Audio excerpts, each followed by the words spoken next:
The Valley is back. Happy Valley returns this Wednesday night. We've got a preview for you right here. Welcome to Racing to Win. This is Hong Kong's twice weekly racing preview show. Got the boys in the studio, Paul Lilly and Tom Wooden. Tom, the Valley hasn't been around for a few weeks. No, it hasn't, Mark, but we're back there at Wednesday night. We've had a little bit of cold weather here in Hong Kong over Chinese New Year, but looks pleasant for Wednesday night. The Class 2 1650 comes up early as race number 4 in the January Cup. Winner Helene Feeling is back for Harry Bentley, one of a couple in the race for Danny Shum. It is indeed. After a huge day at Sha Tin on Friday, Paul, any jackpots on Wednesday night? Look, there's 1.5 million going into the last race there, into the Quartet first four merge pool, so that's always a good one. Looks like an open card throughout the racing. Sky Jewellery, I think, will be very popular as well. Tom, we're going to go back to last Friday at Sha Tin and have a focus on the 4-year-old series now. We had the first leg in the Classic Mile, and who are we taking as those to watch out of this race going forward to the Classic Cup in early March? Well, I thought Mickley's run the other day was very good in the Classic Mile. Obviously, he'd probably been a little bit disappointing in maybe a couple of runs. He'd had a few things go against him, but there was a lot to like about his runner, I thought. Obviously, the top 3 sires, Paul, were all side by sprinting sires. So whether the form stacks up going forward from the mile to the Cup, but in terms of a horse going forward, you had to really like Mickley's run from back in the field, and so too Devano, Blake Shin's ride there, but we were sort of maybe questioning whether he was a horse that was going to get the trip. He did, but then you've got to ask, does he get 1800 in the future? Yeah, that's the next step up for him, and it was a fantastic ride. The way he finished off, you'd think 1800 would be okay for him, but my wish, again, 18 might be a step too far for him as well, because Devano was actually coming at him at the end there, wasn't he? And look, Packing Hermod wasn't too far away. I wouldn't completely dismiss him. Devano's closing split was 21.93, Mickley's was 22.26, and Ruby Lot still did a good job as well, considering the ground he covered around the turn there. He was home in 22.28 for his last 400. And you think the fact, Paul, that the sprinting sires did sire the first 2 or 3 home, evident of the fact they went so slow during the run? Yeah, they did, look, and they sprinted home, didn't they? Whereas this one here we're looking at now, Packing Angel, he's by shocking. So there's no worries about him, I think, up to the 2,000 metres. Look, he's gone up in the rating points after this win. It's a strong win. He's probably the one that I like going into the Derby at this stage, Packing Angel, who bypassed the Classic Mile there. I thought this was a really strong win from this horse. Yeah, it was. $3.20 you got about him in the end. Wonder if some people had been put off by obviously missing some work with that foot abscess he had. I was one of them, and I was prepared to take him on, but got that completely wrong, and he was too good for them in the end. So there's going to be no qualms about the trip for him going up in future. That's Packing Angel, Tom. Midwinter Wind is a newcomer from South Africa. Now, Mark Newnham had the Classic Mile winner in My Wish that Luke Ferraris rode. Paul suggesting that perhaps the 1,600 metres to the 1,800 could be iffy with him. Well, this guy's debut over the 1,200 metres was outstanding. It was unbelievable with a big weight, 133 pounds. He'd come here at 41 to 1 and rocked up, and he was off a rating here of 78 for his first up assignment. His trials have been all right leading into it, but really put them to the sword over the final stages. Zach probably thought he had it in the bag with Sunny de Best, and he's run up to the 2,000 metres unplaced, ran 5th in the Greyville 2,000 metres, so you wouldn't think there's going to be too much wrong with the trip for him, because you don't necessarily have to be a genuine stayer, Paul, to get the Derby trip. No, Fei and Luger have shown that over the years as well. And look, here are the highest rated 4-year-olds entered. You can see there, and Packing Angel on that win just manages to sneak in at the bottom there. So, look, I think he's a good one going forward. That midwinter win, that was unexpected. But let's be honest, at the price, none of us really expected him to win and race like that. So, look, his win, as you mentioned, 1,400 metres was the furthest he's won over, but has run up to the 2,000 metres. So that looks fine. Look, I wouldn't give up on Ruby Lot either. I thought he was a good chance. Stunning Peach, I'm starting to worry a little bit about now. Yeah, he was, again, just fair the other day.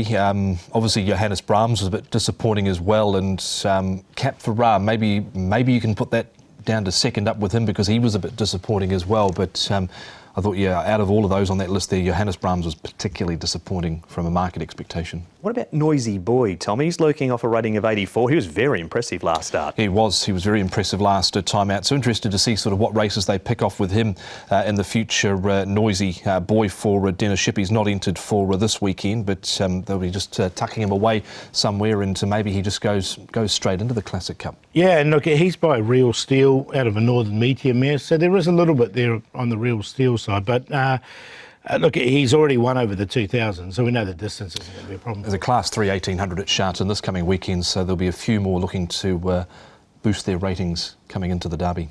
Early March for the Classic Cup and March 23 for the BMW Hong Kong Derby. Plenty of racing before we get there, including Happy Valley on Wednesday night. The two races we preview on the show, races 4 and 7, Class 2 1650 and Class 3 over the 1,000 metres. The fourth has Moments in Time, who's won a trial since his down the track performance in the January Cup last time. Helene Feeling has 16 extra pounds on his back for the January Cup win. Capital Delight's been back to the trial since his last start. Mr. Ascendancy ran on Friday at Sharton, placed over the 1,400 metres. Flamingo Trillion, 2 starts for 2 seconds course and distance. Telecom Fighters is a 7-time course and distance winner. And Red Hair King, he was placed 2 from 4 this class leading into Wednesday night. Paul, you must love Telecom Fighters in the race. Yeah, he goes straight to the front, doesn't he? He's sort of one-dimensional, Telecom Fighters. Flamingo Trillion's got pace as well. Look, Moments in Time really pulled last start in that race, so I just wonder if they'll just let him try and run along. And with Telecom Fighters in the race, he should be able to do that. His stablemate Helene Feeling will get a nice run with Red Hair King, Mr. Cincy. I mean, every horse is going to get their chance. Senor Toba's drawn the inside, but I still reckon he'll be towards the back. He just hasn't got that early pace over 1650. Tom's been a busy man ahead of Wednesday night at Sharton. He was Wednesday night at Happy Valley. He was out at Sharton on Tuesday morning to catch up with some of the players, including Harry Bentley, who rides the January Cup winner, Helene Feeling. Harry, Helene Feeling, January Cup winner last time out. Talk us through that win at Happy Valley. Yeah, well, it was a great victory, I thought. They went quite slow in the early parts. Hugh was able to just inject a bit of speed up at the front, which just helped my chances. And yeah, he was able to really knuckle down under a light weight. He's got a light weight last time out, but a bigger weight this time around. You're carrying at least 9 pounds better than the rest of the field. Obviously, the stablemate's got the top weight. How do you feel about the bigger weight this weekend, or this week rather?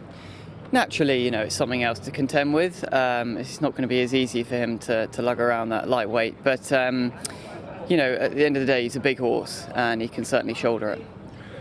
You galloped him on Monday morning. He's also trialled up at Chung Fa. Happy with the trial and his work since? Yeah, the trial was really good. Just went through the paces and didn't ask too many questions, but he felt really good and sat on him on Monday, as you say, and felt really good. We know these smaller fields can be particularly tactical, especially at Happy Valley as well. How do you sort of see the race panning out potentially for him? I think there's a bit of pace on the inside of me in 2 and 3, so hopefully they'll slide forward. And yeah, I mean, they can be tactical, these races, but hopefully if you've got 2 horses just wanting to be up there, they might just keep each other honest in front and yeah, keep an even pace, which will only suit me. There he is, Harry Bentley talking Helene Feeling. What do we do with him this week, Tom? He's a pretty consistent horse, but these lot race each other time and time again. Yeah, they do. I think he's top 2 material here. Whether he can beat his stablemate, who's got the top weight, remains to be seen, but he's obviously got 16 more pounds to carry off that last start win, and it was a pretty good, strong performance from him in the end. I liked his trial up at Chung Fa, but I do like the 2 Danny Shum runners here. Yeah, I agree. I've gone with him though, Helene Feeling. He's in form at the moment. Loves Happy Valley, drawn nicely in 5, and Harry Bentley knows the horse really well. So I think he can beat his stablemate, but I agree with Tom, there's not much between the top 2. Big win last time. Let's see what Danny has done so far in Hong Kong this season. Paul, 29 wins, has him atop of the Trainers' Premiership, and that doesn't include what Romantic Warrior did overseas. He's got a couple of good horses, isn't he, old Danny Shum, and he's doing well this season once again. He's got Tying Scenery, Fresh Up, Moments in Time, Helene Feeling. I think he can easily quinella that. Eternal Fortune's been racing well recently as well, and old friend of mine, Nordic Dragon, in the last. Yeah, so he's going super well at the moment. He's had across the last 10 meetings, 7 winners, obviously not including Romantic Warrior there, but he'll be tracking off to the Middle East again as Romantic Warrior looks to move from Dubai to Saudi. Absolutely, 1 for 1 in his Middle East campaign. Now, this is an all-weather race last time, Tom. Capital Delight runs second. Mr. Ascendancy is turf-placed Since and Telecom Fighters. Well, he comes back to his favourite house. And he just needs everything to go his way, doesn't he? Telecom Fighters, it's been a bit of a dry, barren spell for the Me Choice stable over the last couple of months. Karis Teaton gets on board with him well enough, but he definitely needs everything to go his way. What didn't go the way this day was everything for Capital Delight, who got a bit of a squeeze up at about the 300 metres point. It was probably more of his own doing. They took it to the steward's room, they tossed it out, but it was still a good performance in the end. Yeah, not a bad runner. Here's one at Happy Valley in the past. I like Mr. Ascendancy, though, coming out of that, because he's now since run really well on the turf. That was last Friday, so quickish backup for him. Here he is, Paul. This is a good few runs ago now for Mr. Ascendancy. Red Hair King third, Flamingo Trillion fifth, Senor Toba eighth, and Moments in Time second. So it's again a case of this lot racing this lot again. Yeah, no, exactly. And look, Red Hair King raced nicely. I thought it was a good run from him there, coming through on the inside, and he won nicely enough. So look, I think he's going to go in on a minor line as well. And this is what Moments of Time can do. Look, he finished off really strongly. Obviously, Flamingo Trillion was a winner going back to July. Hasn't won since, but he's definitely better suited here outside of the group racing. I just think he probably found that a bit rich for him last time in the January Cup. He comes back in trip. Moments in Time. Tom has been to the trials over the 1,600 metres around Sha-Tin. This is what he has done. He has been a focus of the first part of the show, with Danny having the top 2 runners. What did you make of the trial? Trial looked good, I thought, over the mile. Obviously, midwinter wind has come out of this trial, and I think just last time out, when he sort of got placed into some restricted room at the winning post the first time, he wanted to fire up, and he just wouldn't settle after that. So that was the reason why Hugh just had to let him stride forward, give him his head. Otherwise, he was just going to use too much energy. In the end, he's been beaten. I'll be interested to see what Zach does with him Wednesday night, Paul, because they have sort of changed the tactics a little bit with this horse over his last few runs. Yeah, like he has led in the past. He's been a strong leader over longer. So, yeah, look, I think he's better if they just let him run, right? Because when they did restrain him, he did lose that bit of energy last time. He could spin the chocolate wheel with this field, Paul. Whose turn's going to come up this week? I reckon Helene Feeling, he's in form. I know it's £6 different with the stablemate, but he did win fair and square last time, and he did win nicely. And he's an uncomplicated horse, whereas Moments in Time can do those little things wrong with pulling. So that was the difference. 2 to beat 1. Mr. Ascendancy in there for third, and Red Hair King. 2, 1, 5 and 8. Yeah, I'm with the other one, the stablemate here of Helene Feeling. Moments in Time at the top. I know he's got the big weight to shoulder here, but Zach gets on well with the horse. Zach and Danny Schum combining here, so I think he's the one to beat Helene Feeling. As Paul said before, there's not much between them. Mr. Ascendancy, quick back up from Friday. He was right there to challenge when they all lined up at about the 150 metres and was beaten by a nice type in green and white. And Flamingo Trillion will find this easier. 2 starts, course and distance for 2 second placings, Alexi Bedell and Frankie Law, but happy to go with the toppy here, Moments in Time. That is the first part of Racing to Win completed. We're going to take a break right now and back with a whole lot more right after this.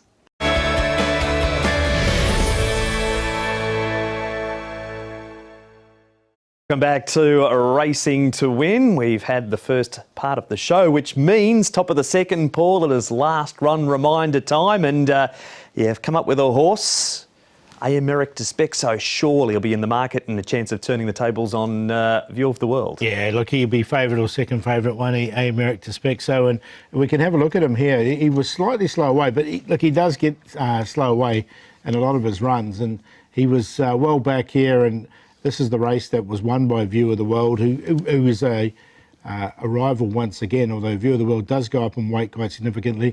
You can see him, he was still last on the turn. He comes down the outside, really catches the eye with this strong finish. The John Size stable is in red hot form here at the moment as well. And a few more strides, he might have upset the bell ringing here, because he was pretty close, but View of the World managed to hang on. So a really nice run, and I think he can turn the tables coming up on Wednesday night. It's a big weight turnaround, isn't it? Yeah, big weight, yeah. So, race 9, number 7, A Americ to Spexo is the last run reminder for this week at Happy Valley. On to race number 7, Class 3 over the 1,000. Healthy is on the class drop, as is Youthful Spirits. Luke Ferraris, Mark Newnham combine with him. Eternal Fortune comes back in trip, 3 starts, 3 placings over the 1,000. Red Elegance, a 2-time course and distance winner. Fun Elite placed his only time around the 1,000 at Happy Valley. Sergeant Pepper's won 5 over the 1,000. All Greek to Me has the one eye blinker off. The full blinkers go back on. Cheval Valiant likes to get to the lead, and Skycap is eligible for Class 4 down the bottom of the book. And there's a couple of noted leaders. In fact, there's more than a couple of noted leaders here, Paul. Yeah, it's going to be a fastly run race, there's no question here. With All Greek to Me, blinkers on, barrier 1. He'll be wanting to hold that rail because he likes to lead. But Cheval Valiant is one of the quickest horses out of the gates here in Hong Kong. Youthful Spirits can set up a big lead as well. Sergeant Pepper likes to go forward. Healthy's led in his day, but he's not going to be able to match it with these ones. And Fun Elite likes to go forward, and he's drawn wide. So, look, I think it's going to set something up for the back here. We're going to focus on one of the speed merchants in the race. Tom spoke to an informed jockey. It's Luke Ferraris, and he rides Youthful Spirits. Luke, Youthful Spirits, he's been pretty consistent for Mark Newnham. You were on board 2 and 3 starts ago. How do you feel he's going at the moment? Yeah, he's a bit of a one-trick pony. He jumps and rolls up in front, and hope you hang on. But like you said, he's been consistent. So I mean, if he can just replicate those runs, then he should be in with a chance. As you mentioned, he likes to charge forward. From someone watching from the outside, are they those types of horses easy to ride, or has he got a few quirks? I find them easy to ride. I suppose his only quirk is that he's got a high head carriage and a bit of a soft mouth, so you're kind of restricted as to how much you can rein him back throughout the run. So it's sort of, you got to find a happy medium with him. But when he gets left alone in front and he can roll along how he likes, he usually is there in the finish. Blinkers have been on his last few starts now. Have they made any difference to his sort of racing style at all?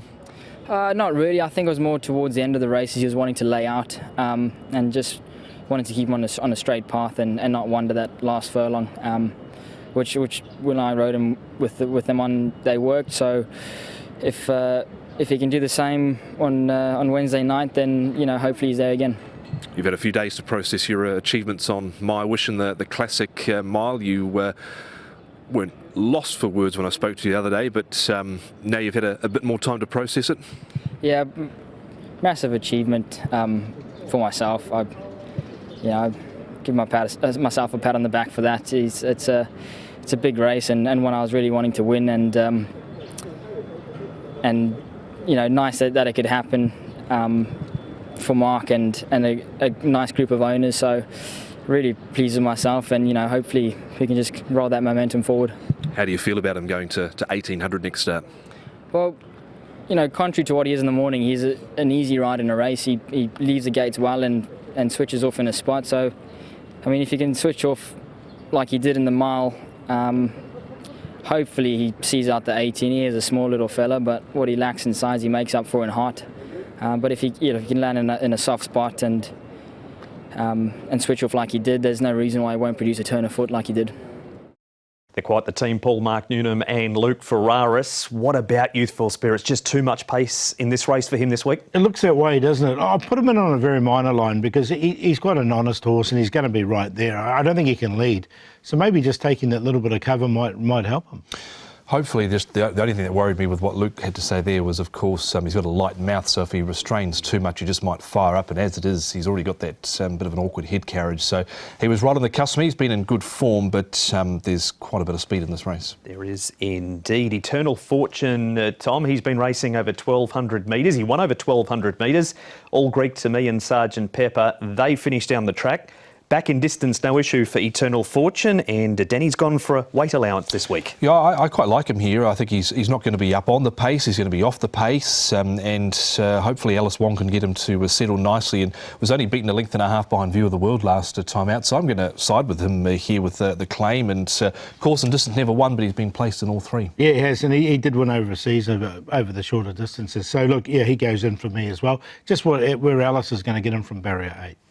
Speaking of barriers, Heroic Masters had no luck with the draw, Paul. Barrier number 12. He hasn't won for a while. Zach Purton on board for Frankie Law this week. He has, however, placed at his last 3 outings. Yeah, and the one thing in his favour is because he hasn't won for a while, he's gone down the ratings. His last win was off 68, and he's now on a rating of 64. And he is in a bit of form, as you mentioned, with these placings in his last few races. He's one that will get the race run to suit. So, yeah, he's definitely in for me. Yeah, just barrier 12. He's going to have to go all the way back, but that just could suit in a race like this. And he's had a quiet barrier trial since. So I give Healthy a bit of a chance in this race as well. He got terribly unbalanced last time out. Ended up settling back in a small field, but made some ground late. So he's going to get some pace to suit too. He's a course and distance winner too, is Healthy. Next up, Tom, Red Elegance has been racing well. He finishes second here at Sha-Tin. Grand Nova has struggled with the class rise. Skycap maybe looking for class 4. Red Elegance, he's off a high rating of 74, wins off 67 and 57 course and distance, but Douglas has him in good form. He is in good form. Hugh Bowman rides. Of course, Baby Crystal won this race, and he's actually since placed again over the 1,200 metres, has Baby Crystal. So has backed up the form out of this race well enough. I think he's certainly in with a chance here. Gets back, can run on. Grand Nova, not in this grade, Paul, but be mad to leave him out in class 4. Yeah, correct. Look, I'm going to go with Red Elegance, actually. I quite like him in this race. I reckon the race is there, run to suit. He's got really good stats here at Happy Valley over the 1,000 metres as well, so I quite like him in this. But yeah, I agree totally with what you say with the other horse there, Grand Nova. I don't put him in. There is Red Elegance. Paul's on top selection, which means at best Funnelite's in for a placing, if at all. No, he's not for me, not from that draw, because he goes forward and he's drawn 11. There's so much pace underneath him. I reckon he'll be out by the Beer Garden.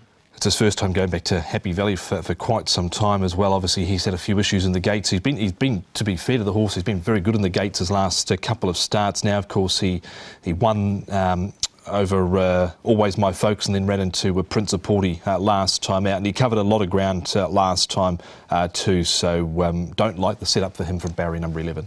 Back in distance for him too this week, but he has won over 1,000 metres, has Funnelite. So he's not in. Red Elegance is. And who else? Yeah, he's on top, Red Elegance. I think he's going to get the race run to suit. From the one that's drawn wide, he'll have to go back. Zach Purton's mount here, which is Heroic Master, Eternal Fortune and Youthful Spirits. 4, 6, 3, 2. 3, 4, 1 and 6 here went with Eternal Fortune on top for Alice Wong and Danny Shum over Red Elegance. Healthy, I think, has got some sort of a chance, and Heroic Master as well with the pace in the race. 3, 4, 1 and 6. That's race number 7, all previewed here on Racing to Win, and all of the races, they're on the website, hkjc.com. Click on audio and video for race-by-race analysis, Paul, which also features all of your selections, including your best bet. Yeah, which is going to be a Zach Purton mount here, which is Northern Beast in race number 6. Look, he's a 3-time winner from his 22 starts, plenty of placings, and he was all the way back to last year from barrier number 9. He's now drawn barrier 1, so he should be closer in the run. And I just like the way he just really finished off strongly here. He's at quite a high rating. He's rated at the moment with 56. He did drop 1 point for running third here, which I thought was quite generous. But his last winning rating was 52. Super joy and fun in the map. I think he can go forward and get a lovely run just in behind the pace and get first run on them. And the play in race 8, the QQP, the Olivero, I-Can, Quantum Patch 1, 3 and 10. Best bet in the last with America to spec, so like him in that race. He's actually dropping £3 for this assignment as well. He's £5 better off with the winner. Inno Century went forward on a debut from a wide draw. He's come up with a better gate this time around. He was beaten by Dragon Forces this day, who were delivered at a very short price. But from a kinder draw this time round, Vincent Ho on the board. I think you'll get a bit of a better price than you did last time out, which was around 7.5. Just came to the end of it over the final stages, so we're happy to take a chance with him to Happy Valley for the first time. And the plate will bank a Northern Beast with Can't Go Wong. I think Mission Strikes and Improve It, and amazing award for Teaton and Eustace. Best bet. First up, Tai Heng Scenery. Harry Bentley and Danny Shum has had 3 trials to prepare. His first 3 starts all over at Sha-Tin behind Bottom Up Together, then raced wide behind the Wanabe and beaten half a length behind Super Bonus when we last saw him. Mr. Good Vibes is on the class drop and going to the 1650. It looks a big plus in the play of the day. Sky Jewelry, very good debut winner, but wider draw and extra weight. Prime Mortar looks to be working towards a win. And Tai Heng Scenery, first up, thought he could go pretty close to winning. That's a look at Happy Valley on Wednesday night. Heaps of racing on at the moment, Tom, including another 11 at Sha Tin on Sunday. Yeah, the main event there is a Class 2 race over the Class 1, I should say, over the 1200. Taj Dragon, Raging Blizzard, co-partner Prance, Lucky With You, Magic Control, Gorgeous Wind, Sonpak Fu and Harmony and Blessed, Paul. Yeah, we've got that Class 3 1800 metres as well, so give another sort of 4-year-old clues with Silvery Breeze lining up. Absolutely. Big run from him last time too. Yeah, huge, from off a slow pace. Absolutely. And then we're at Sha Tin a week on Wednesday for an all-weather meeting as well. Big thanks to the boys. Big thanks to you too for tuning in to Racing to Will. See you at Happy Valley at 6:40 for the first.